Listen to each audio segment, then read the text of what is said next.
L'université Andrews élit un nouveau président. La conférence de la jeunesse adventiste pour le Christ rassemble des centaines de personnes en Australie. Un programme d'ADRA encourage l'alphabétisation au Salvador. Un hôpital en Malaisie s'associe à une compagnie aérienne pour promouvoir la sécurité des voyages. Le développement de ces titres et d'autres nouvelles encourageantes aujourd'hui sur ANN.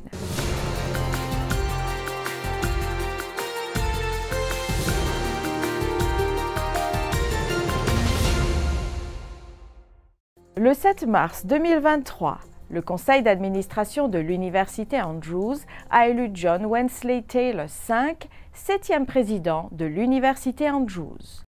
Taylor remplacera Andrea Luxton, qui prendra sa retraite le 1er juillet, après avoir servi pendant 7 ans en tant que présidente de l'université et doyenne de l'institution pendant les 6 années précédentes. Entre autres fonctions, Taylor a été directeur associé du département de l'éducation de la Conférence générale des adventistes du 7e jour depuis 2010. Il a déclaré « Par la grâce de Dieu, je m'efforcerai de diriger avec empathie et compassion, un objectif clair et avec une intégrité morale et éthique. » Pour la 3e année consécutive, l'hôpital adventiste de Manaus s'est classé parmi les meilleurs hôpitaux du Brésil dans un classement réalisé par le magazine nord-américain Newsweek. Cette année, l'établissement a obtenu la 24e place parmi les hôpitaux brésiliens. L'hôpital adventiste de São Paulo figure également dans le classement. Bonjour, l'hôpital adventiste de Manaus fait la une de Giro Saudi. Le magazine nord-américain Newsweek classe l'hôpital parmi les meilleurs du Brésil pour la 3e année consécutive. L'institution valorise l'excellence et offre la plus haute qualité de soins et de sécurité. Et nous irons de l'avant sans ménager nos efforts pour offrir d'excellents soins humanisés et une expérience positive à nos patients. L'enquête menée en collaboration avec une célèbre société de recherche statistique évalue des aspects tels que l'expérience et la sécurité des patients, les soins infirmiers et les technologies modernes. Cette année, sur plus de 2300 hôpitaux dans 28 pays, le classement nous place une fois de plus parmi les meilleurs au Brésil. Ce résultat renforce notre engagement à poursuivre cette mission de soins infirmiers et de technologies de pointe. Suivez-nous sur nos réseaux sociaux pour ne rien manquer de ce qui se passe ici. Intitulée, appelée par son nom, la conférence de la jeunesse adventiste pour le Christ, la JAC, a rassemblé des centaines de jeunes à Melbourne, en Australie. Elle s'est tenue à l'hôtel de ville Saint-Kilda avec plus de 420 participants inscrits et plus de 250 personnes en visite le jour du sabbat. Tout au long du week-end, des temps d'adoration matinaux, des ateliers et des programmes de louanges en soirée ont enrichi le programme. L'après-midi du sabbat, les participants à la conférence ont été envoyés dans la ville de Melbourne pour une action de sensibilisation. Ils ont fait la promotion de la prochaine campagne d'évangélisation du pasteur Doug Batchelor, l'un des orateurs invités pour l'occasion. 400 réponses à des sondages, dont 36 demandes d'études bibliques, ont été recueillies. Les gens ont sollicité des prières et manifesté un intérêt pour les études bibliques, les programmes de santé et les programmes pour les enfants. Ce week-end a été une bénédiction et un encouragement pour moi, personnellement, en entendant les messages, les témoignages et en voyant les décisions prises. Dieu m'a rappelé l'appel qu'il m'a adressé, a déclaré le président de la JAC, Samuel Kitewski. La JAC de l'année prochaine aura pour thème « À la croisée des chemins » et se tiendra à Melbourne en janvier 2024. Près de 200 personnes ont reçu des soins médicaux gratuits lors d'une clinique mobile de mission parrainée par Advent Health à Western Springs dans l'Illinois. La clinique mobile visait à aider les personnes et les familles qui n'ont pas les moyens de payer les services de santé. La situation des visiteurs a aussi été évaluée, puis présentée ou recommandée aux services sociaux pour les bons alimentaires et les suivis chez des conseillers. C'est la première fois à la Grange, mais c'est la deuxième fois que nous organisons un événement annuel médical. Nous offrons les soins primaires, la podologie, l'optique, les soins dentaires, la pédiatrie, la pharmacie, des médicaments gratuits, des tests de glycémie et nous vérifions leur taux de cholestérol. Nous les mettons en contact avec les ressources déjà présentes dans la communauté. Nous les exposons à ces ressources afin qu'ils puissent continuer à bénéficier de soins de qualité et à aller mieux. La mission, la prise en charge, ne s'arrête donc pas là dans cette clinique. Il ne s'agit que d'un premier pas dans cette direction. Ils aident beaucoup de gens, surtout si vous n'avez pas d'assurance maladie. Ils sont très gentils, aimables et accueillants. Ce que vous faites est une très bonne chose. J'essaie de venir le plus souvent possible. J'ai quitté le Ghana en 2018 pour étudier aux États-Unis. Il y a un mois, ma famille s'est installée ici. Parce que c'était gratuit, nous avons décidé de venir en consultation. C'est tellement pratique d'avoir tout à proximité. Il suffit de se déplacer d'un endroit à l'autre. Le lycée de Lyon entretient un partenariat de longue date avec Advent Health et surtout avec l'hôpital La Grange. Il propose des métiers de la santé, des cours et des visites à l'hôpital. Et ce centre de soins gratuit nous amène encore plus loin. Il est une ressource formidable pour notre communauté. Tout le monde est un ange ici, et tout cela au même endroit. L'orthopédiste, le dentiste, les ophtalmologues, ils sont très serviables. C'est ce que nous faisons, c'est notre objectif. Nous prenons soin d'une communauté qui procure de la joie et cela encourage par la même occasion. C'est une excellente initiative d'Advent Health de proposer ce programme gratuit pour que les personnes bénéficient d'examens médicaux et d'informations. La communauté remercie d'avoir organisé cette mission. L'Église adventiste du 7e jour, dans la région interaméricaine, a tenu une réunion consultative de 2 jours sur les ministères des publications à son siège, situé à Miami, en Floride, aux États-Unis. La réunion avait pour but d'inspirer et de motiver les administrateurs de l'Union et les directeurs des ministères des publications à planifier et à redécouvrir de nouvelles et meilleures pratiques pour engager l'Église dans l'accomplissement de la mission par le biais de la presse écrite. Le pasteur Almir Maroni, directeur des ministères des publications de la Conférence générale, a parlé aux dirigeants de leur responsabilité de définir leur réalité, de leur travail et les défis auxquels ils sont confrontés dans le ministère des publications afin de confirmer et de renforcer la vision et la mission. Maroni a déclaré « Les colporteurs sont importants et pertinents parce qu'ils font un travail que personne d'autre ne peut faire. » Il a ajouté « Il y a un énorme potentiel dans l'accomplissement de la mission. » Il suffit d'imaginer que chaque personne s'implique dans le partage des publications. Les dirigeants des églises des 24 unions de la division interaméricaine se préparent à une distribution massive du livre La tragédie des siècles, le 18 mars 2023. Après une courte pause, nous reviendrons avec un nouvel épisode sur l'Asie et sur un programme d'ADRA en faveur de l'alphabétisation au Salvador. Why is there evil in the world? Are Christians hypocrites? Is the Bible a fairy tale? Does Jesus love everyone? Church doesn't feel relevant to my life. Is God even real? You have questions? Let's talk about it. I Believe Bible.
Plus de 500 personnes au Salvador ont appris à lire et à écrire grâce à une initiative annuelle soutenue par ADRA, l'Agence de développement et de secours adventiste, et au partenariat avec le ministère de l'Éducation du Salvador.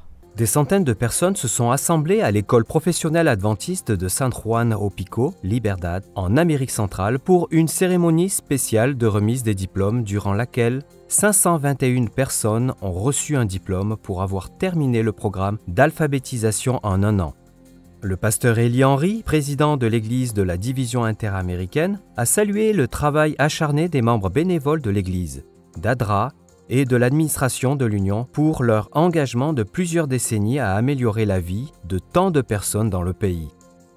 Les statistiques nationales montrent qu'en 2019, en moyenne, 30% ou plus de 500 000 personnes ne savaient pas lire ou n'avaient pas atteint le niveau de la 6e, a déclaré Alexander Figueroa, directeur d'ADRA au Salvador. Il a également indiqué que 70% des personnes inscrites au programme d'alphabétisation sont des personnes âgées et 90% d'entre elles sont des femmes. Lorsque nous offrons l'éducation, nous apportons le développement, a déclaré Figueroa. Chaque bénéficiaire a reçu son diplôme, un manuel de lecture et une Bible. Le pasteur Abdel Pacheco, président de l'Union du Salvador, a félicité tous les bénéficiaires et a remercié les agences gouvernementales et les donateurs d'avoir aidé au cours de ces 2 dernières décennies à améliorer la vie de milliers de personnes à travers le pays. L'épisode d'aujourd'hui apporte plus d'informations sur l'importance du travail accompli par l'ASI, une organisation de membres laïcs adventistes du 7e jour.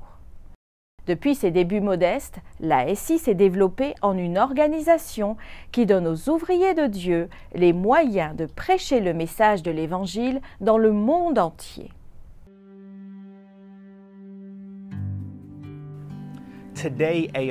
Aujourd'hui, l'ASI est une force pour la mission dans le monde entier. Depuis ses débuts modestes, il s'est développé en tant qu'organisation qui équipe les ouvriers de Dieu.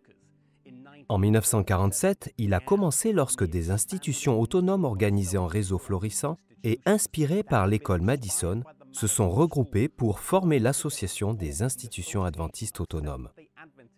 Elles ont ensuite été organisées en départements à la conférence générale. Au début, l'ASI ne comptait que des organismes d'enseignement et de soins de santé. Puis des entreprises, des entrepreneurs adventistes et des professionnels ont été inclus. Cette expansion et cette diversification ont conduit au changement du nom de l'organisation qui est devenue Société et Industrie adventiste laïque en 1979. Comme Sutherland et Magan, il y a plus d'1 siècle, il existe de nombreux visionnaires laïcs engagés dans la lutte contre la pauvreté au sein de l'Église adventiste qui ont un véritable désir de hâter le retour prochain de Jésus par un effort missionnaire concerté. Comme l'apôtre Paul, ils sont des faiseurs de tentes, occupant le marché du travail et les artères urbaines dans le monde entier. Lorsque Paul était à Rome, il exerçait tranquillement son métier, recevant un flot régulier d'invités désireux d'en savoir plus sur Jésus. Aujourd'hui, comme lui, de nombreuses personnes sont prêtes à utiliser les compétences et leurs outils, non seulement pour gagner leur vie, mais aussi pour gagner des âmes. L'ASI existe pour fournir à ces gens et ces organisations le soutien nécessaire pour prospérer.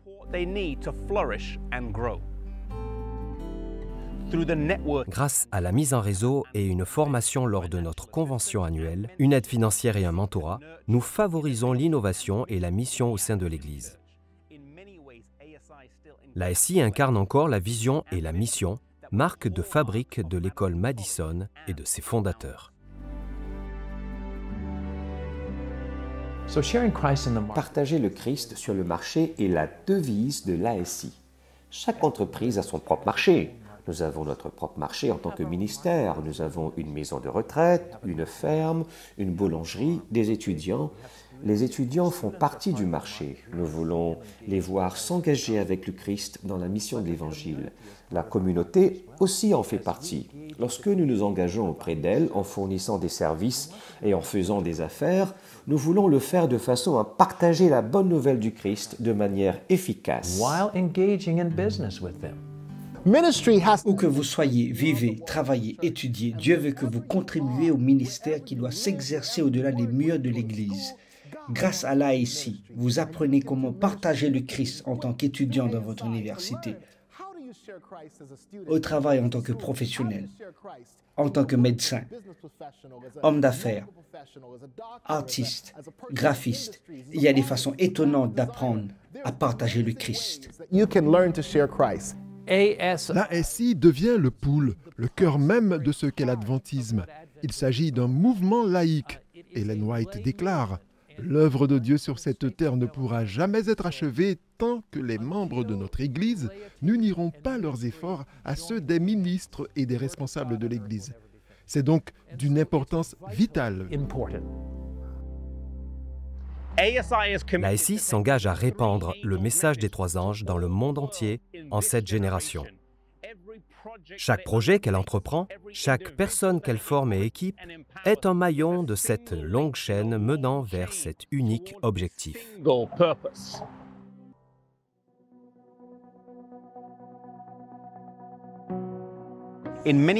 À bien des égards, l'Église adventiste n'est pas qu'une simple Église. C'est un mouvement composé de groupes d'individus partageant les mêmes idées, toujours en mouvement, toujours en train d'innover, toujours à la recherche de nouvelles frontières.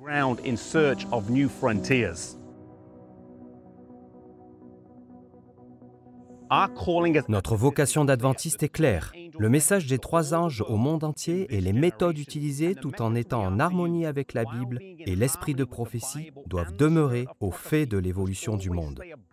Nous devons franchir la ligne de démarcation entre les principes bibliques et l'innovation progressiste, le tout dans la poursuite d'une vision globale unique.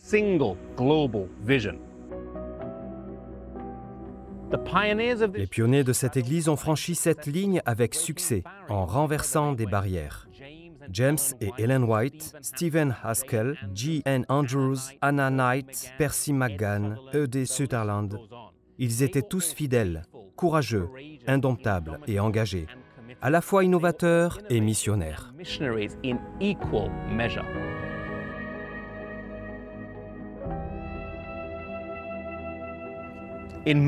En Matthieu 28, au verset 19, Jésus nous confie le mandat évangélique.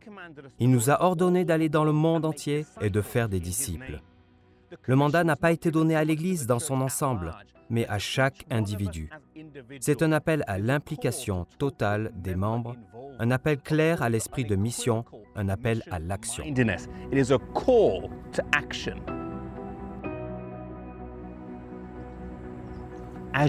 En contemplant le travail des pionniers, demandez-vous ce que vous pouvez faire dans le travail qui vous attend. Suivez l'appel que Jésus vous a lancé et allez de l'avant. Engagés et courageux, innovateurs et missionnaires, prêts à bouleverser le monde pour la gloire de Dieu.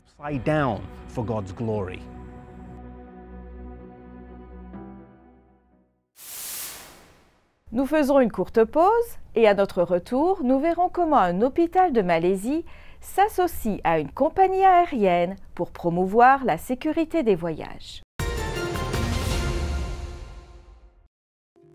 Pourquoi Dieu a-t-il créé les parasites? Les grillons mormons tirent leur nom des essaims massifs de ce parasite qui a dévasté les cultures des colons mormons en 1847. Pourquoi Dieu, qui est aimant, créerait-il des créatures aussi irritantes et destructrices? Pensez à ces créatures dans le monde sans péché dans lequel elles ont été créées. Cela aide à leur donner plus de raison d'être. Imaginez toutes sortes de petits insectes, chacun ressemblant à un minuscule robot doté de facultés et d'une beauté incroyable, vivant dans un monde parfaitement harmonieux. C'est ainsi que les choses étaient avant que Satan ne s'en prenne à la création pour la détruire. Satan gâche les meilleures créations de Dieu en les rendant destructives et en provoquant la colère de leur créateur.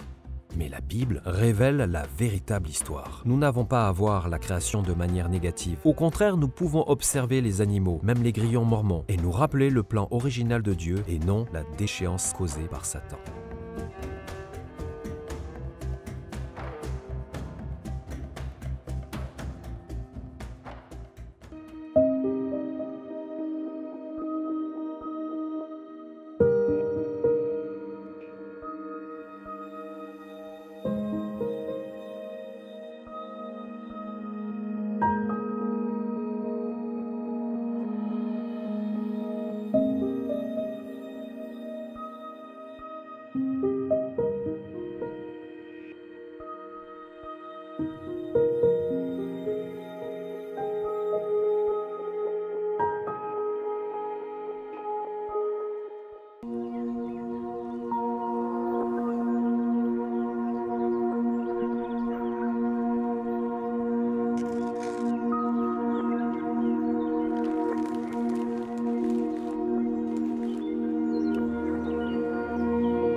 L'hôpital adventiste de Penang, une des institutions les plus prestigieuses de Malaisie, a conclu une alliance stratégique avec Fireflies Airlines pour promouvoir les voyages médicaux dans le pays.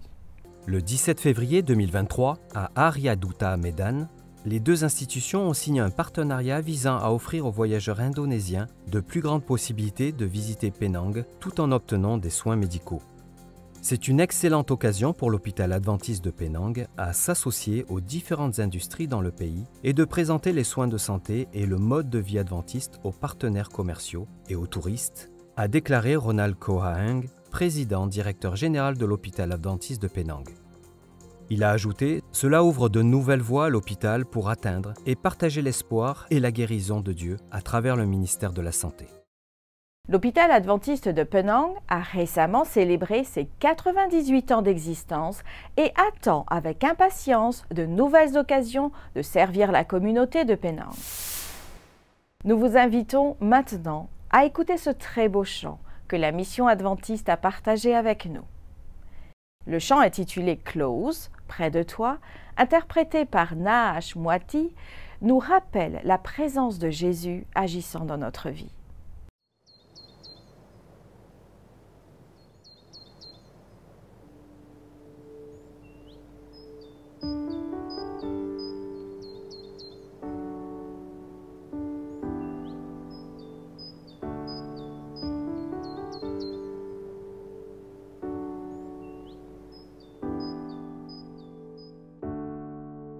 Like a candle to the sun, your light is brighter than mine. Like a servant and the master, my ways can't compare to yours. Like the question and the answer, your wisdom tells it all. Close to you is where I'd rather be. Close to you is where I'd rather be. Your embrace is what I need, my life on you to build, and my needs for sure you shall meet. At your time I'll be complete. Jesus, wrap me in your arms, the same ones bruised for me. Close to you is where I'd rather be. Close to you is where I'd rather be.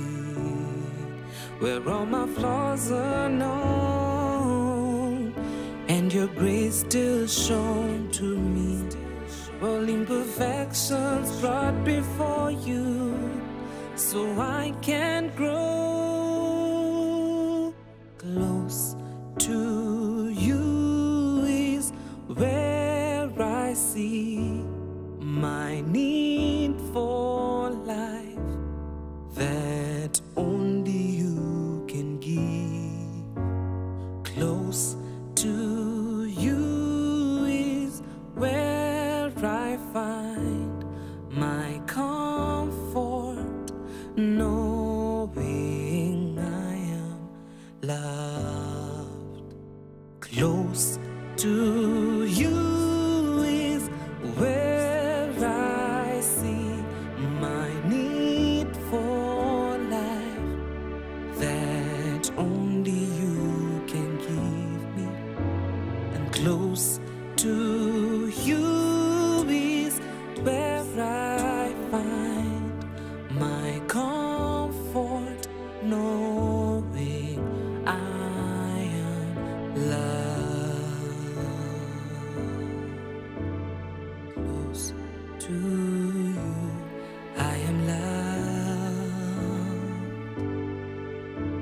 and I know I am loved.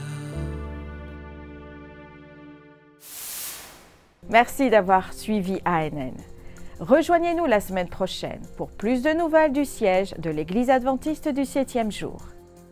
Savez-vous que l'Église adventiste du 7e jour a une chaîne YouTube où vous pouvez regarder ANN Vidéo, ANN in Depth et plein d'autres vidéos étonnantes sur la prophétie, la santé et l'étude de la Bible? N'oubliez pas de cliquer sur « S'abonner » pour ne jamais manquer une nouvelle vidéo. Nous vous invitons à laisser un commentaire ou une demande de prière. Une équipe prie pour vous 24 heures sur 24 et 7 jours sur 7. Avant de vous dire au revoir, nous vous laissons avec une bonne nouvelle tirée du livre Romains chapitre 8 au verset 28.